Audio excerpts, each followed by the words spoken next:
Industrial Revolution society and culture. How was the class system important to British society? You have to understand the class system had been embedded in the British society for many, many years. Previously, it was just the upper class. Now it is the upper class, middle class, and lower class.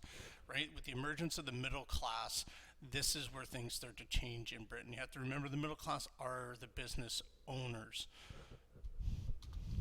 Okay, how were the middle and lower classes divided? The middle and working classes had their own culture and amusements.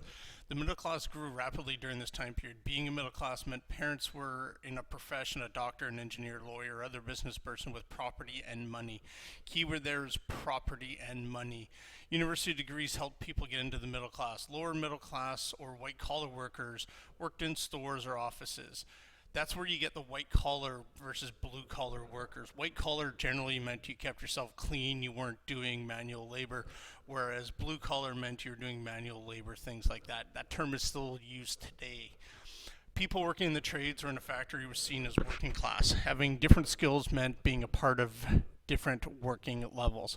So you have to understand, even within the middle class, they're divided between the owners of shops and then the people who worked in shops, things like that. What did women do during the industrial age? Wow, this is a very lengthy response, but you have to understand, even though you don't know a lot about women's history, they played an integral role in what was going on. The way women worked and lived changed dramatically. In the cottage system, women worked as a part of the family. Husbands, wives shared the work. As the cottage industry changed, thousands of these women who worked, made clothing, helped support the family had nothing. Okay, landowners often use gangs of women to do agricultural work. That means basically, hey, we don't have to pay them hardly anything because they are even more inferior than the lower class men. So they use them to work in the fields for much cheaper. If women did not work on the farms, they're forced to work in the factories. Women shared all the hardships common with early working conditions. Now, what you have to realize is most history is written from a male point of view. So you always hear about the male workers this, male workers that. But women actually worked a lot of the harder jobs and more dangerous jobs because, they're women, and unfortunately in history they're seen as being inferior to men. Okay, however, not all women were poor. Some women had money of their own, leaving to be more independent. A lot of women, their husband who owned a factory, say the husband dies, they inherit the money, inherit the business, so they actually became more and more prominent. The middle and upper class women were able to live a very good lives, pampered by servants because servants' wages were low, even middle class houses had them. Okay, you have to understand, a sign of wealth during this time period was not just the house you owned, but what was in the house and how many servants you had. The more servants you had, the higher up in the class you were. What was life like for the poor? One word, crap. Okay, each city had slums. Many people lived in crowded apartments. The cities grew quickly, so quickly that proper sewers and streets could not be built, leading to disease and crime. Remember the video we watched on New York during this time period? Same thing was happening. There was epidemics thanks to disease, things like that. The poor law was supposed to help the poor, but it did little. Okay, the poor law basically meant, congratulations, you are poor, you can't afford to live, you don't have a job, so we're going to basically put you into jail and put you to work. Okay, charity was the responsibility of local authorities, and the distribution of aid was poor. Today, a lot of charity is run independently, but they are supported by governments. During this time period, thanks to the laissez-faire economics, the government did not care. You have to understand the government, hey, whatever, people can figure it out for themselves. So it was up to charities like churches and that help people out. And unfortunately, there was a lot of people that needed help and not much money to go around. So they created workhouses, which I talked about earlier. They're kind of like jails. They gave people little food, and some shelter, and gave them really crappy jobs to work. And in a way, it was almost like being arrested. Overseers and board members made nice profits from the things produced by these workhouse inmates. So essentially, if you owned a workhouse, you got basically free labor to do whatever you wanted.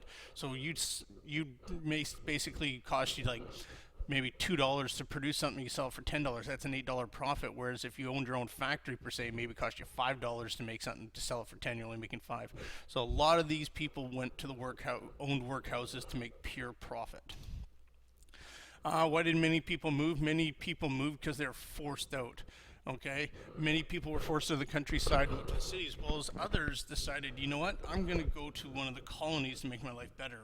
Colonies such as India and North America, in particular, what becomes Canada.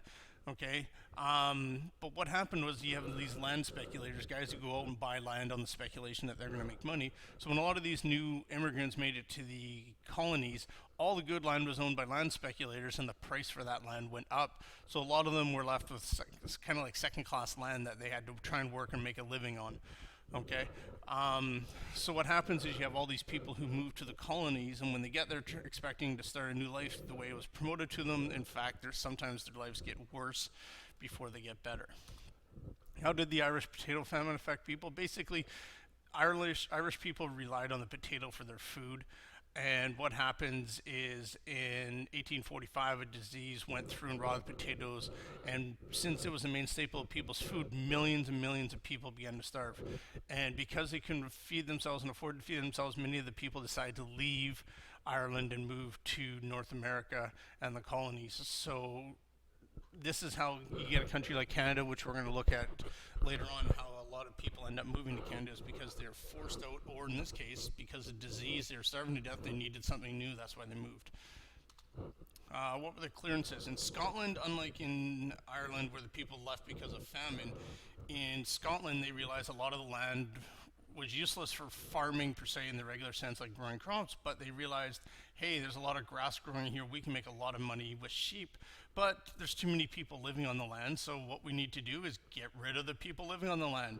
So basically what happened is they did enclosure system in Scotland, and anybody that was on the land, they're basically be forced off their land, and they'd use the land to raise sheep. And many of these people who were cleared off the land had no place to go, so a lot of them moved to the cities, and a lot of them ended up immigrating to the colonies.